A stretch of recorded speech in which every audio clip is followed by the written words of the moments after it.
Исәнмесез, мөхтәрәм тамашачыларыбыз, сез татарлар тапшыруын карыйсыз. Без төрле ил өлкәләрдә гомер итүче милләттәшләребезне берләштерәбез. Бүген безнең программада Шәхесләр сәхифәсендә Наилә Яхина. Татар сәнгате ул зур, тирән тамырлы, күп тармаклы, бай. Роботтан алып роза чәчәгенә кадәр Тимерче Фәннур Бузлаков белән таныштырырбыз. Алда әле уйлар инде, зур итеп кылыч ясап карыйсы килә. Хәзер инде менә ни белән Дамаский стиль белән өйрәнеп барам әгернеп. Мончаш тамак мәктәбендә ана теле. Татар теле укытучысы да бик амбициоз булырга тиеш инде, үзенекен таләп итәргә тиеш, күрсәтә белергә тиеш кирәклеген. Бурятиядә яшәүче яшь татар гаиләсендә кунакта Гөлия Садыкова. Татарстанга, орчаларга бик зур сәлам, бик сезне сагынабыз, яратабыз. Фольклорчы, тальянчы, талантлы җырчы Мәхмүд Ибраһимовка 60 яшь. Тиз үтте, сизелмәде дә. Кеше гомере шушылай тиз, уйнап көлеп, тизрәк үтә икән инде. Җырчы, композитор, шагыйрә, бер кешегә күпме талант бирелгән. Сүз Наилә Яхина турында. Башкортстанда туып үсеп, Казанда үз иҗатына төпле нигез, шигъриятенә җан азыгы таба. Ул халыкка Татарстан телевидениесендә алып барган тапшырулары һәм күп кенә җырлары аша таныш. Бүген Шәхесләр сәхифәсендә без сезне Наилә ханым белән якыннанрак таныштырырбыз.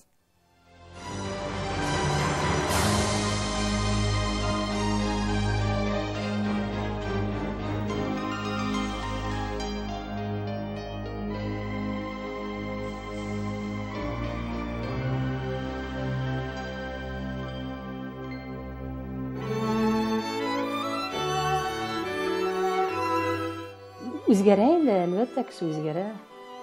Уйлар тирәнәядер дип уйлыйм.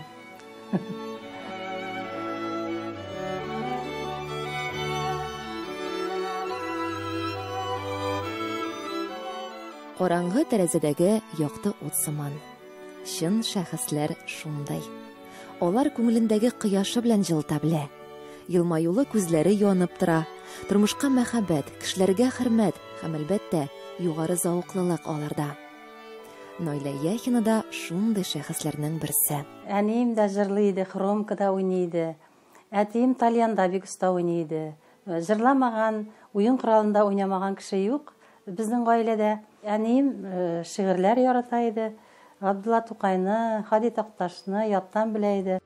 Наилә Яхина 1955 елның 6 сентябрендә Башкортстанның Тәтешле районы Шәрдәк авылында туа. Нәрсә тәргиш булды? Беренчедән җырлыйм. Икенчедән безнең райцентрга Хәмдүнә Тимергалиева килеп төшкән иде, эшли иде. Мин аның вокаль ансамблендә җырладым 9-10 сыйныфларда укыганда. Уфа музыка училищесы, аннан сәнгать институты. Профессиональ музыкаль белем алгач, ул Казанга килергә уйлый. Казанга 90 елларны килдем инде. Без аны Казанны һәр вакытта безнең башкалабыз дип санадык.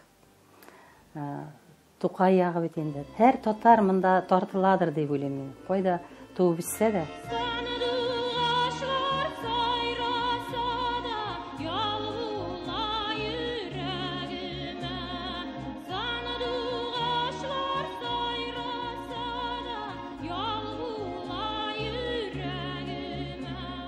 Татар дәүләт җыр һәм бию ансамблендә эшләп ала. Аннан җырчы Рамил Миндияр белән дуэтта җырлый. Язмыш җилләре аны телевидениегә алып килә. Зур шәхесләр бик күп ул вакытта. Язучылар нинди генә. Аяз Гыяҗев, Мөхәммәд Маһдиев, кемнәр генә юк. Гариф Ахунов. Хәтта без Гариф Ахунов белән беренче тапшыруыбызны бергә башлап җибәрдек. Телевидениегә барып кергәч тә алтын кешел дигән. Хәтта ул миңа ярдәм итте, исем кушарга тапшыруга. Сеңелем алтын кешел дип кушыйга әле тапшыруңа ди. Мен кешел дигән сүзне белмим, ишеткәнем юк иде. Кешел менә өйлеп торган ди, ашлык менә амбарга китереп өяләр ди, шул кешел була ул ди. Шайтып бик матур тапшыру булды, күп елларга барды. Сәлам юллыйм, таң җилләре аша, микрофон алдында һәм башка бик күп тапшырулар авторы. Иҗат белән ташып тулып торган бу еллар сагындырырлык шул. Анда мин яшәрәк вакыт, энергия ташып тора. Ауырлық біздің кассеті жетмейді. Қазір жетемін сізде кассеті? Жетеді. Қазір флешкаға түсіреді. Онда енді шул кассеті жеткіре алмайша интегрейдік. Мына шындай технический, шындай монтаж вақыты жетмейді, түннәрін монтажлайдық. Телевизиядан киткәч, ул үзен балалар сәнгать мәктәбенә багышлый. Һәм әлбәттә, шигърият дөньясына чума. Күңел тулышу, бір хәләт булу, бір хәләт. Ниндидер менә тулыша күңел. Аңардан аны бушатырга кирәк, әйтергә кирәк нәрсәдер. Һәм шул бір нәрсәдер күреп, менә шул нәрсәдер аша җиткерергә кирәк. Композитор буларак Наилә Яхинаны бүгенге музыка сәнгате борчый. Татар сәнгате ул зур, тирән тамырлы, күп тармаклы, бай. Татар бит моңлы халык. Хәзер инде ничектер шоуга китте, шоу. Ул Татарстанда гына түгел, Россиядә да шулай. Шоу алыштыра, кысып чыгара классиканы. Туган телне саклап калуда нәкъ менә музыка зур рольне уйный алыр иде ди ул. Александр Ключеров дигән композитор, бит инде безнең бөек композитор, татар композиторы. Ул бит рус кешесе. Чип-чиста рус кешесе. Үзе саф татарча сөйләшкән. Ни өчен дип сорагыз? Ничек ул шулай татарча өйрәнгән? Ул менә дворниклардан, аны ямщиклардан татар халык җырын ишетеп гашык булган. Җыр аша телгә килгән. Үзен бәхетле хатын-кыз һәм әни дип исәпли. Ире рассам Фәрит Кунафин белән алар 2 ул тәрбияләп үстергәннәр. Чәчәк кебек гүзәл, тормышка елмаеп караучы, йомшак күңелле мондый хатын-кыз янында якыннарына да бик рәхәттер. Бүгенге көндә Наилә ханым Тәртип FM радиосында кабатланмас моңнар тапшыруның алып баручысы.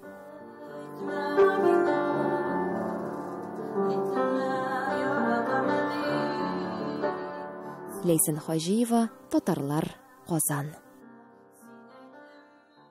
Роботтан алып роза чәчәгенә кадәр Оренбург өлкәсенең Татар Каргалысында гомер итүче яшь тимерче Фәннур Бузлаков бу һөнәрне мөстәкыйль үзләштерә. Әлеге эштә егеткә беренче белгечлеге дә ярдәмгә килгән. Оста кулында тимернең ниләргә әверелгәнен һәм шушы иҗатка ул күпме вакытын сарыф иткәнен үз хәбәрчеләребез барып күрде.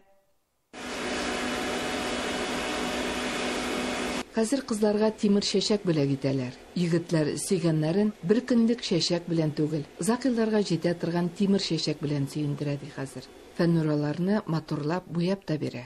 Ул вакытта йөргән кызым хәзер инде хатыным Алинәгә дә мин үзем ясаган роза чәчәген бүләк иттем, ди 28 яшьлек Фәннур Бузлаков.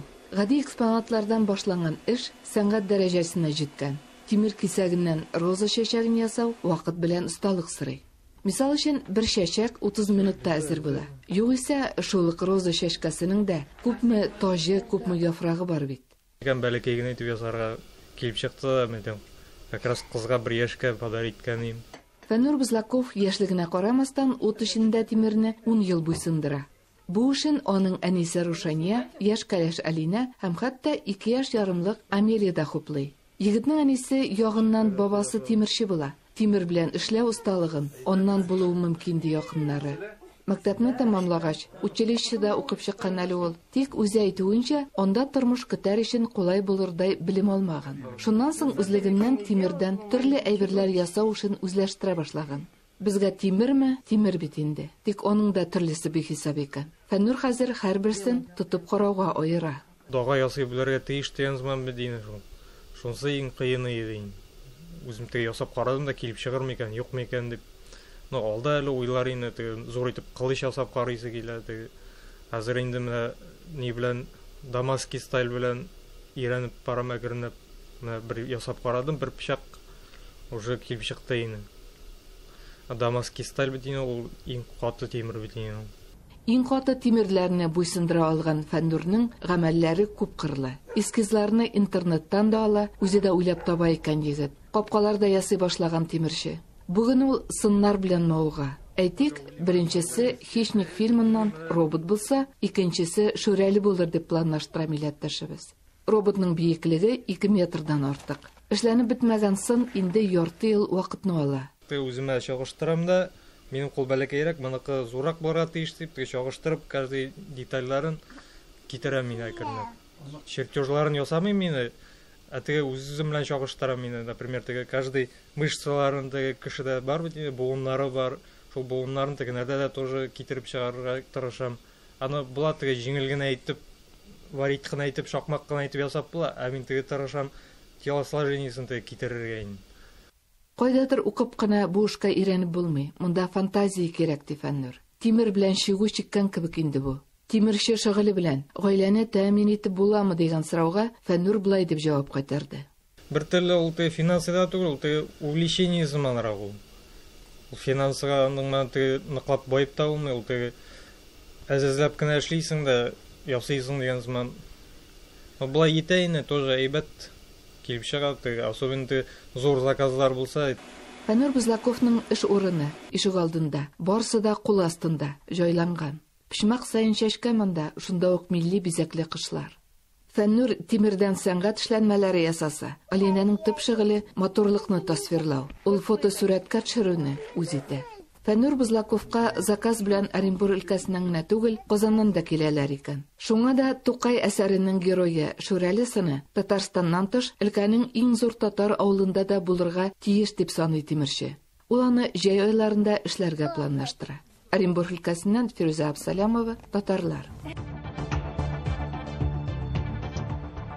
Сез татарлар тапшыруын карыйсыз, программабызның 2нче өлешендә. Мончаш тамак мәктәбендә ана теле. Татар теле укытучысы да бик амбициоз булырга тиеш инде, үзенекен таләп итәргә тиеш, күрсәтә белергә тиеш кирәклеген. Бурятиядә яшәүче яшь татар гаиләсендә кунакта Гөлия Садыкова. Татарстанга, орчаларга бик зур сәлам, бик сезне сагынабыз, яратабыз. Фольклорчы, тальянчы, талантлы җырчы Мәхмүд Ибраһимовка 60 яшь. Тиз үтте, сизелмәде дә. Кеше гомере шушылай тиз, уйнап көлеп, тизрәк үтә икән инде. Бүген Уралның күпчелек татар авыллары мәктәпләрендә ана теле дәресләре юк дәрәҗәсендә дип җиткерә җирле хәбәрчеләребез. Ә менә Свердловск өлкәсе Әртә районының Мончаштамак авылы мәктәбендә хәлләр уңай. Бирдә татар теле 5нче сыйныфтан алып 9нчыга кадәр фән буларак атнасына 3 тапкыр укытыла. Укучылар татар теле буенча төрле олимпиадаларда һәр даим җиңүчеләр рәтендә. Бу мәктәптә укытучылар нинди яңа алымнар кулланып эшлисең? Тулырак киләсе видео язмада. Свердловск өлкәсе Әртә районының Мончаштамак татар авылында 190 укучыга исәпләнгән мәктәп 1990 елда төзелә. Бүген мәктәптә 42 укучы белем ала. Тагын 10 бала мәктәпкәчә төркемгә йөри. 2014 елда оптимальләштерү башлангач, ул күрше Әҗегөл авылы мәктәбе филиалы булып кала. В деревне у нас работают только в школе, да, почта, магазины работают. Также фермерское хозяйство есть, ИП Файсканов. Поэтому, конечно, проблема существует. Нет рабочих мест. Молодые не хотят в деревню, в основном рвутся в города. Но последние, получается, 3 года, вот последние 3 года у нас прибавление молодых специалистов. Это радует. И ожидаем, конечно, потому что в городе все равно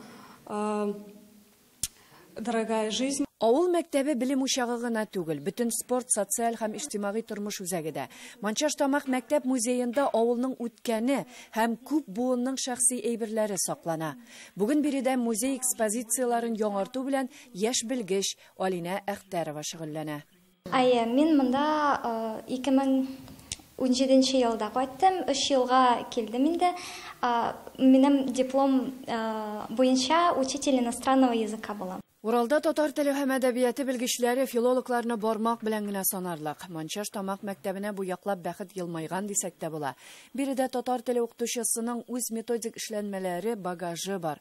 Дамир Каюмов Казан дәүләт университетын тәмамлаган. 10 елдан артык Казанда яшәгән һәм эшләгән. Аннан Әртә районы Манчаш тамак туган авылына кайта. Дамир Каюмов эш дәверендә татар теле һәм әдәбияты буенча олимпиадаларда өлкә генә түгел, республика дәрәҗәсендә дә берничә җиңүче тәрбияләгән. Менә бүгенге көндә әле безнең 4нче класстан башлап әле татарча сөйләшүче балалар күбрәк. 1нче, 2нче, 3нче сыйныфларда бөтенләй диярлек саф рус класслары. Алар барса татар гаиләсеннән.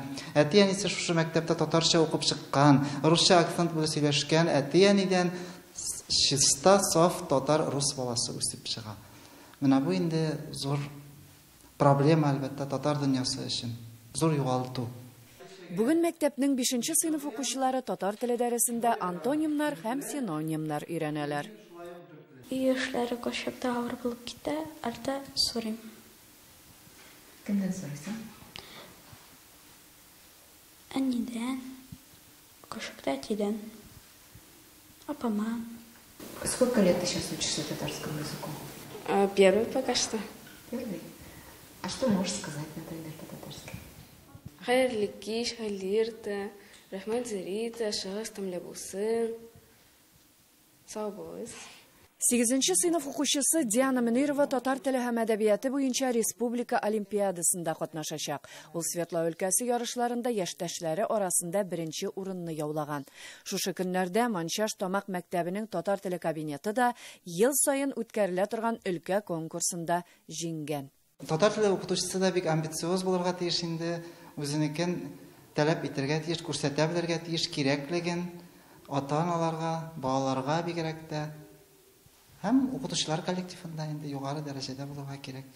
Ул һәр вакыт иң алдынгы планда булырга тиеш. Ә бездә ни кызганыч, гел артта, иң ахырда мискин хәлендә йөри инде туган тел укытучылары. Шуңа күрә аның сәгате дә юк, эше дә юк, акчасы да юк дигәндә, менә шуңа бәйле инде барысы да. Бүген укытучылар ярдәме белән Манчаш тамак авылында мәктәп яши, эшли. Дөрес, барсы да үзебездән тора. Ләйсәнә Садретдинова, Альфия Габдушева, татарлар, Свердлов өлкәсе. Ана телен, гореф-гадәт, йолаларын хөрмәтләүче яшь татар гаиләләренә карап сыкланмый мөмкин түгел. Аеруча чит төбәкләрдә. Бүген без сезне Марат һәм Айсылу Кәлимуллиннар белән таныштырырбыз. Алар Бурятия Республикасының Кяхта шәһәрендә гомер кичерәләр. Җирле мөхтәрият уздыручы чараларның үзәгендә кайныйлар. Яшь гаиләдә кунакта Гөлия Садыкова булып кайтты.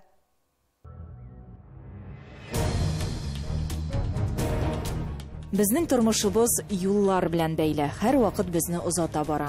Бүген менә Бурятияның тарихи шәһәрләренең берсе Монголия чигендә урнашкан Кяхтага юл тоттык. Бу шәһәрдә безнең төшерү төркеме 1нче тапкыр. Баксаң, бик үзенчәлекле кала икән, бирегә һәр теләгән кеше эләгә алмый. Шул җирлектә яшәүче кешеләрдән рәсми чакыруың булырга тиеш. Шулай булмаганда шәһәргә юл ябык. Бу Кяхтаның хәрби зона булуы белән аңлатыла.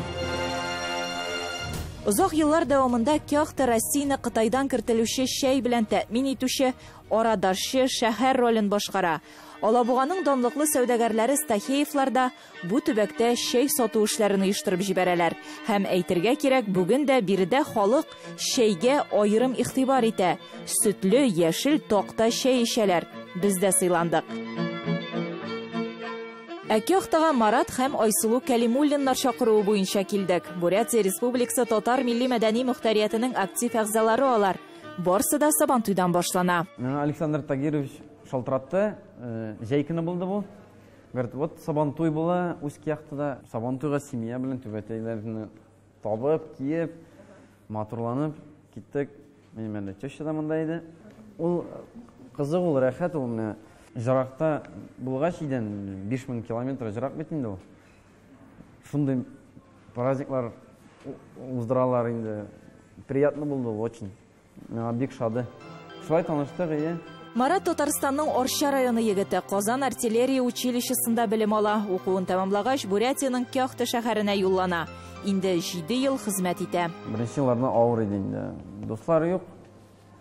Кая барырга белмисең. яшейдім мен 50 метрдан ғана өзімнің іштен енді. Аннары енді мында татарлар көп қызмет ете. Анасын дуслашып кеттік енді, знакомыйлар бар, иеленесің. Мен артиллерийский разведчик. Біз тізгейбізді, біз занятияларда біздің бар, анда мәктептегі шекілдік енді. Занятия солдатлар оқытабыз. Бұлай біздің зор учениялар. Әміне бұл сенің хәрби болу, ол сенің кішкенеден келген тілегің, қиялың еді ме? 8-ші класста оқығанда менің двоюродный абай бар. Ол Суворский училищеға поступайды. Аның формасы матур дейінде. Мен сол формаға қызығып, мен сразу военный училищеға 11-ші класстан соң кеттім. Оқырмысың? Оқымайым. Орша да сағындырады Марат. Һәр елны гаиләләре белән кайтып йөриләр икән. Хатыны Айсылу да Оршаныкы, Казан дәүләт аграр университетын тәмамлаган. 2012 елда Марат белән гаилә корып җибәрәләр. Мен гаиләдә үзем генә, әни белән тигән бик авыр инде, бик сагыналар алар безне. Яңгайлыгы менә кайтырга тиеш иде, отпускада, ансы кайтып булмады. Бик көттеләр. Булай авыррак инде, ансы бер кая барсак та балаларны калдырып булмый. Гаиләдә ана телен, гореф-гадәт, йолаларны саклауга да зур игътибар бирә Кәлимуллиннар. Чит мөхиттә бу бик катлаулы диялар. Татар телен беләләр, аңлыйлар, но татарча начарак сөйләшәләр. Ансы татар телен өйрәтергә китаплар да алдым инде, татарча алфавит та алдым инде. Булай идеде татарча сөйләшәбез. Шауша бисенә канатта китап, я буя тәсәндәрмәтуа.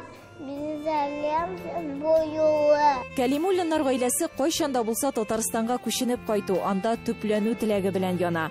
Гаилә дуслары татар мөхтәрияте активисты Александр Фәрфетдинов исә минем туган ягым биредә ди. Көхте Тамак авылында туып үсә. Минем ани килдем монда Абибля. Ике сеңнесем дә 52 елны переселенец булып, Таканыш районындан Уткина ауылдан. Мында келгәчен, они мында танышты минем ати белә. Тагир Хазитович мында туган кеше инде. Минем бабайым ати аркылы Бугульма гуртта. Александр Тахир улы һөнәре буенча журналист, бүген дә эшен дәвам итә. Иң зур теләге Казанга килү. Кеше нинди дә булса хыял өметләр белән яши. Мансур Газизҗановның да зур теләге бар. Татарстанның Мамадыш районында яшәүче туганнарын табасы килә. 1938 елда әби бабалары Иркутск өлкәсенә, Мамадыш районы Түбән Ушма авылыннан чыгып киткән була. Әлеге саланы кайтып күрәсе килү теләге дә көчле аның. Кем белә, бәлки безнең тапшыру аңа бу хыялын чынга ашырырга да ярдәм итәр. Безнең аша туганнарын табучылар да күп булды инде. Үзенең җирле татар мөхтәриятенә кереп, биредә актив эшчәнлек алып бара алуына да бик шат. И случайно познакомился с Дарусамовной в этом году весной. И после этого все закрутилось. Началось все с приезда на Сабантуй артистов из Татарстана. Вот Дарусамова попросила помочь. Вот, и все закрутилось. Пошел контакт и пошло такое общение с татарами в Бурятии и знакомство. Вот, ну и начал потихонечку изучать татарский язык. Үзенең теленә, иленә битараф булмаган яшьләр булганда, милләтнең киләчәге дә өметле. Гөлия Садыкова, Татарлар, Бурятия Республикасы. Безнең халыкта сәләтле кеше һәр яклап та сәләтле дигән әйтем бар. Әлеге гыйбарә Башкортстанның Благовар районы Яныш авылында яшәүче милләттәшебез фольклорчы, тальянчы һәм талантлы җырчы Мәхмүд Халит улы Ибраһимовка тулысынча туры килә. Гомере буе мәдәниятебезгә тугры булып соңгы 40 елдан артык гомерен иҗатка һәм сәнгатькә багышлый. 60 яшьлек юбилеен да яңа иҗат җимешләре белән каршылый ул. Юбилярның тантана чарасында безнең хәбәрчеләребез дә булып кайтты.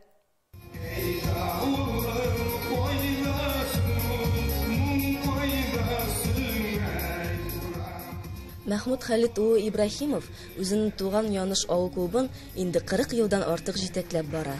Шул дәвр эшендә күпме гармончылар ансамбле, үзешчән фольклор ансамбльләре, күпме вокаль ансамбльләр төзелгән һәм уңышлы чыгышлары белән халык күңеленә үтеп кергән. Тиз үтте, сизелмәде дә, Кеше гомере шушылай тиз, уйнап көлеп, тизрәк үтә икән инде. Күп авылларда мәдәният учаклары яныштагы кебек дөрләп тормыйдыр.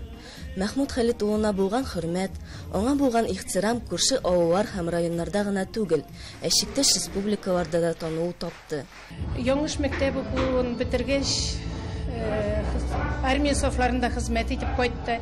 Әлеге көндә дә Яңыш авылында эшләп, семьясын корып, балаларын, оныкларына ярдәм итеп, бик матур тормыш юлын башкара. Кичәдә юбилярны котларга иң тәүдә якташлары Благовар районы хакимияте җитәкчеләре сәхнәгә күтәрелде. Бөтен дөнья татар конгрессының Башкортстандагы вәкиллеге исеменнән мактау хаты тапшырылды. Фольклор җыю, фольклорны халык арасында тарату. Менә шушындый эшләрне ул яратып башкара.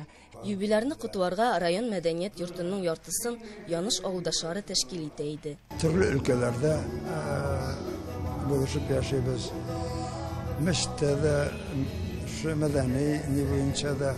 Ул инде менә Таллиянында да сыздыра, үзе матур итеп җырлый. Шуңа күрә инде Мәхмүд абай исәнлек, саулык телим, тазалык, байлык, гел шулай йөгереп, җырлап, матур итеп ижад итсен, яшәсен. Мәхмүд Ибрахимов хөрмәтенә оештырылган мәдәни программа тирән мәгънәле дә, шаян шигырьләргә дә бай. Шул ук вакытта матур җырлары, рәхәтләнеп ял иттергән уен көлкесе белән дә озак истә калачак әле бу кичә. Илина Кунафин, Татарлар, Уфа. Бүгенгә сезнең белән сау булашабыз. Иртәгә дә татарлар тапшыруын карарга онытмагыз. Исән-имин яшәгез.